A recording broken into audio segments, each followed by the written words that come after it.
کیا اہل بیت اطہار علیہ الصلوۃ والسلام کے پاس علم غیب پایا جاتا تھا؟ کیا وہ علم غیب کے مالک تھے؟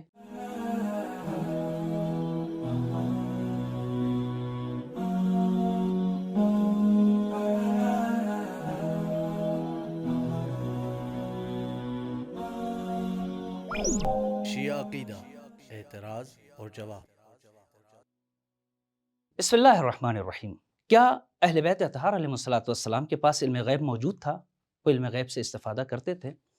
اس سوال کے جواب کے لیے سب سے پہلے اس بات کا جاننا ضروری ہے کہ غیب کسے کہا جاتا ہے۔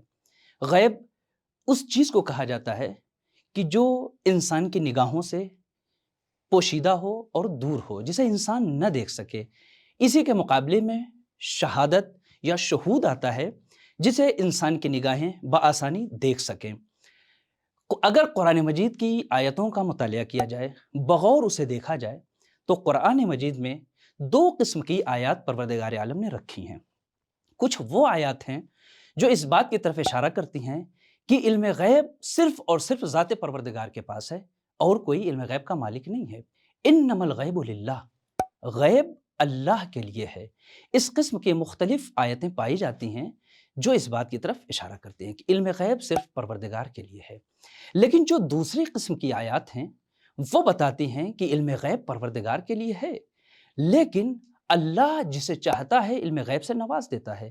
بہت سی آیات ہیں جن میں سے ایک آیت یہ ہے جس کا مفہوم میں عرض کر رہا ہوں کہ جس میں پروردگار عالم مومنین کو مخاطب کر کے کہتا ہے کہ میں مومنین کو علم غیب نہیں دینا چاہتا کہ وہ علم غیب کے ذریعے سے ایک دوسرے مومن کو یا اس کی منافقت کو پہچان سکیں، بلکہ پروردگار عالم اگر علم غیب دے گا تو وہ اپنے رسولوں کو دیتا ہے تاکہ اس کے رسول امر ہدایت میں اس علم غیب سے استفادہ کر سکیں۔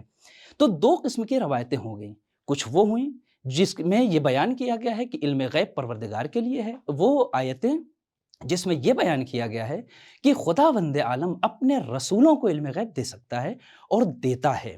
اس کا مطلب یہ ہے کہ اگر ذاتی طور پہ دیکھا جائے تو علم غیب کا مالک صرف اور صرف پروردگار عالم ہے، لیکن خداوند عالم اپنے بندوں میں، اپنے رسولوں میں جن کے یہاں ظرفیتیں پائی جاتی ہیں، جو ریاضتوں کے ذریعے سے، عبادتوں کے ذریعے سے ایک مقام اور ایک منزلت پہ پہنچ جاتے ہیں، پروردگار عالم انہیں علم غیب سے نواز دیتا ہے۔ اور جب انہیں پروردگار عالم علم غیب دیتا ہے تو وہ امر ہدایت میں بندوں کی ہدایت کے لیے علم غیب سے وہ استفادہ کرتے ہیں۔ انبیاء اکرام، اولیاء الہی اس علم غیب کے مالک تھے۔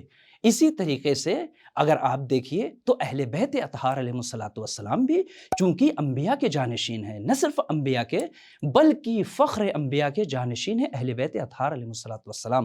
پروردگار عالم نے ان کو بھی علم غیب سے نوازا ہے، چونکہ جو کام انبیاء کا تھا، بندوں کی ہدایت، امت کی ہدایت، وہی کام اہل بیت اطہار علیہ الصلوۃ والسلام کا۔ اسی لیے چھٹے امام، امام جعفر صادق علیہ الصلوۃ والسلام فرماتے ہیں کہ انما الائمۃ اذا شاءوا ان یعلموا علموا، اگر اہل بیت، اگر ائمہ اطہار علیہ الصلوۃ والسلام چاہیں کہ کسی چیز کو جان لیں تو پروردگار عالم انہیں اس چیز کا علم دے دیتا ہے۔